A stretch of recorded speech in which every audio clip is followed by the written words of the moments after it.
Hey, what's going on, guys? Today I'm going to show you how to set up your car properly in Live for Speed, because I get people asking me when they see me in game, like asking me for my setup, which I do give out because it's nothing like special to me. It's not like anything crazy. Some people I find like, oh, I'm not going to send my setup because it's my own and you know, it's where it's all my skills, dude. Anyways, I think that's just dumb. So I'm going to start with fuel. I leave mine at 50%. Don't worry about the pit stop stuff. That's not going to matter when you're drifting, obviously, but it does change your weight a bit. I don't know why it's not. Okay, it was showing it, but it changes your weight a little bit. And I think it's because. No, that's why. Yeah, you got to make sure that stuff is in whenever you're. Yeah, I was in all that, but you gotta make sure that's in whenever you're doing your setup so you know what exactly the live numbers are. But as you can see, it's changing the mass a little bit. I leave mine at 50%. Obviously, I don't, like, you're not gonna run out of gas at this, but I found that some people do run out of gas. It's pretty rare, but I'm sure they're lower than 50%, and it's because they just constantly reset like on the track rather than going back to pits, which does reset your fuel. Okay, moving on to brakes. This is my own settings and where I find that works the best. This amount of pressure is like a very predictable where it's like you don't just lightly touch the brake pedal and wheels are locking up or anything like that. And I also leave mine at 65% in the front, and I find that's like a very good balance when you're trying to tandem, and your brakes, like left foot braking while tandeming, is like really important because you technically have less angle, which means you have more speed whenever you're following somebody. So just being able to properly left foot brake is a good way to control your own speed, and it's how I get really close to some people's doors and whatever. And I also leave ABS off. I mean, some people run it, which I don't personally like because, it's if when you're, I'm sure you know what ABS is, and I just like a very predictable brakes whenever you're drifting. Like ABS is like if one wheel might start locking up and it might straighten you out and everything, and I don't get why you would want to run that. That's kind of up to you, it's your own personal thing.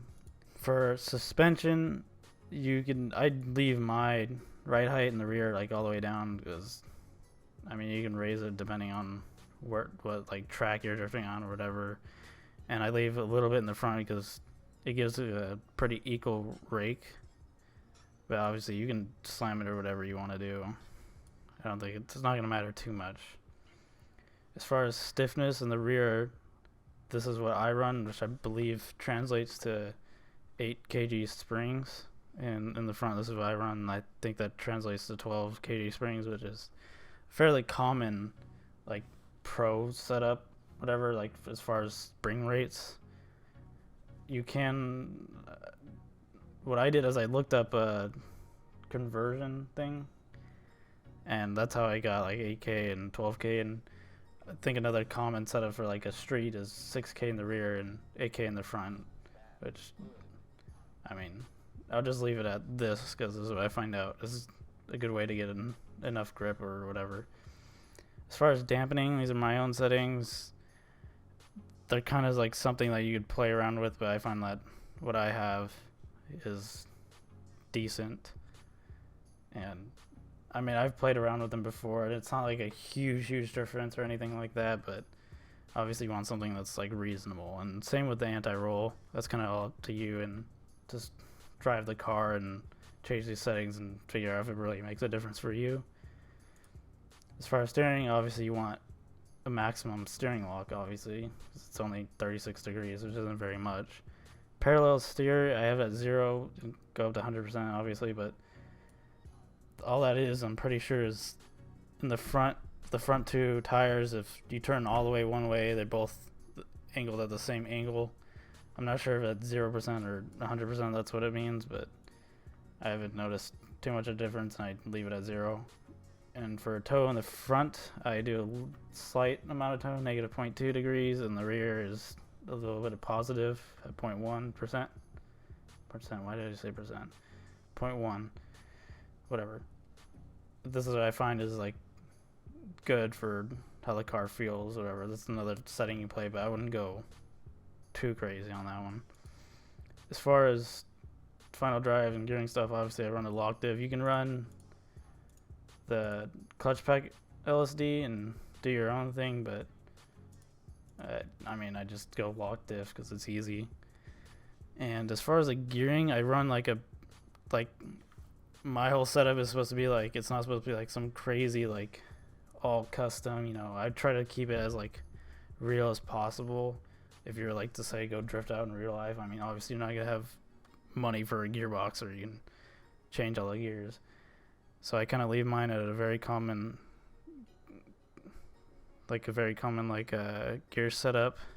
And like for this, most tracks, I'm pretty sure when I'm in 5th gear, I don't run out of gearing or anything like that. I mean, it gets pretty close, but this is what works best. And obviously, if you want to change all that, just use the final drive ratio.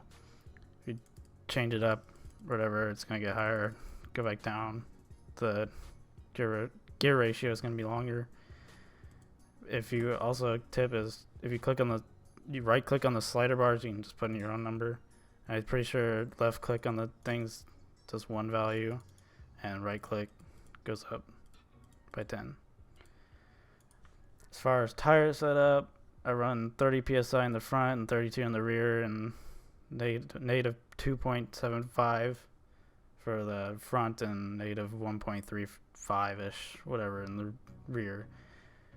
I find that this is a good amount of camber or whatever for the front, and rear my tires last a decent amount of time, and I also have a ton of grip if you ever use my setup, and I think that's probably the most reasonable camber setup for Live for Speed.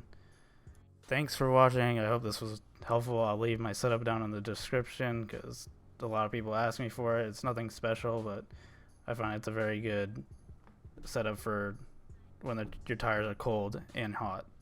Thanks for watching.